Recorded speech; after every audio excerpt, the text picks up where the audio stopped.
আপনাকে আমি 2000 বছরের ইতিহাস এই 20 মিনিটে বলে শেষ করে দেব। কত হাজার বছর? 2000 বছর।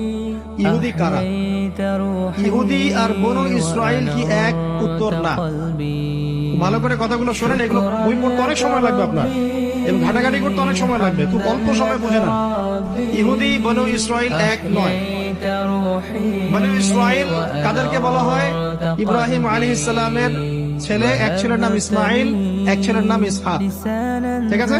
ইসমাইল আলাইহিস সালাম থাকেন মক্কায়, সেখানে তাকে কেন্দ্র করে একটা সভ্যতা।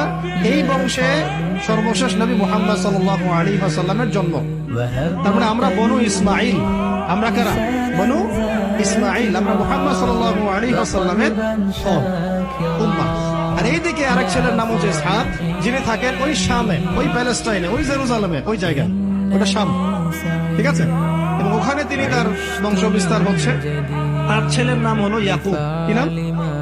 ইয়াকুব আলাইহিস সালামের আরেক নাম হলো ইসরাইল। ইয়াকুব আলাইহিস সালামের আরেক নাম কি? ইসরাইল। এবং তার সন্তানদেরকে বলা হয় বনু ইসরাইল। তার সন্তান অনেক। এই সন্তানদের মধ্যে একজনের নাম ইউসুফ। ঠিক আছে? তারপরে আসছে পরে ইউনুস।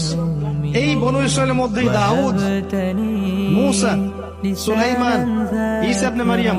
বলা হয় 1,24,000 নবী রাসূলের মধ্যে বেশিরভাগই এখানে এসেছে। তাহলে বনু ইসরাইল বলা হচ্ছে এই কওমটাকে। তা ওদের নাম বনু ইসরাইল থেকে ইহুদি হলো কখন? যখন তারা ঈসা আলাইহিস সালামকে স্বীকার করলো না। তখন ঈসা আলাইহিস সালাম কি তাদের মধ্যে আসেন নাই? সেই ঈসা আলাইহিস সালামকে যখন তারা অস্বীকার করলো, তখন তাদের নাম আল্লাহ পাক এই বনু ইসরাইল থেকে পরিবর্তন করে হাদু দিয়েছেন কোরআন। قل يا أيها الذين هادوا إن زعمتم أنكم أولياء لله من دون الناس فتمنوا الموت। আছে না কোরআনে? অনেক জায়গা আছে।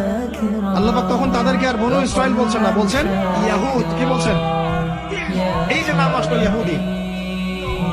তো বনু ইসরাইল এবং ইহুদি এক নয়। বনু ইসরাইলরা ভালো ছিল এবং তারা ওই সময়কার মুসলিম ছিল। যখন তারা আল্লাহ পাকের আনুগত্য করেছিল, আল্লাহ পাক তাদেরকে সমৃদ্ধি দিয়েছিলেন, ঠিক আমাদের মতোই। আর যখন তারা আল্লাহ পাকের আনুগত্য করে নাই, পথভ্রষ্ট হয়ে যায়, আল্লাহ পাক তাদেরকে শাস্তি দিয়েছে। এক পর্যায়ে তারা যখন নবীদেরকে হত্যা করা শুরু করেছিল, অনেক নবীকে হত্যাও করেছে। যেমন জাকারিয়া আলাইহিস সালামকে তারা হত্যা করেছে, ইয়াহইয়া আলাইহিস সালামকে হত্যা করেছে। সূরা ইয়াসিন পড়ে দেখেন, ওখানে একই দিনে 3 জন নবীকে হত্যা করা। পড়ে দেখেন। মূল কথা হচ্ছে নাম চেঞ্জ হলো কখন? যখন তারা সত্য থেকে পথভ্রষ্ট হয়ে গেল। ঈসা আলাইহিস সালামকে তারা অস্বীকার করলো, তখন আর বনু ইসরাইল নয়, ইয়াহুদ। এখন তাদের মধ্যে একজন অন্যতম নবী ছিলেন দাউদ আলাইহিস সালাম। কি নাম? বলেন নাম, মুখস্থ করেন। তাদের নাম কি? আচ্ছা, দাউদ আলাইহিস সালাম ছোট, তখন 14-15 বছর বয়স হবে।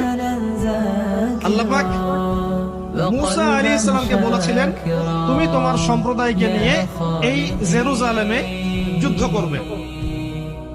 কাকে বলেছেন?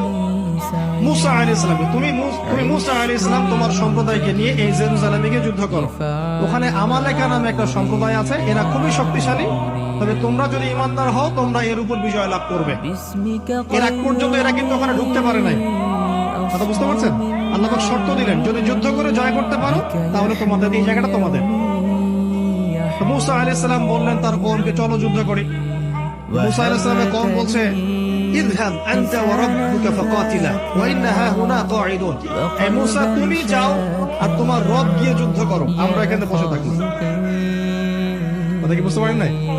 আর এরা কোন কওম? ওই যে ফিরআউনকে ডুবে মরতে দেখেও বিশ্বাস করে না, বাছুর পূজা শুরু করে। আল্লাহ পাক একটার পর একটা নিদর্শন দেখান, তাও অস্বীকার করে। তাওরাত নিতে গিয়েছেন মূসা আলাইহিস সালাম, এসে দেখেন তারা বাছুর পূজা শুরু করেছেন। মান্না সালোয়া আল্লাহ দিচ্ছেন, তাও অস্বীকার করে। মৃত থেকে জীবিত করেন, তাও অস্বীকার করে।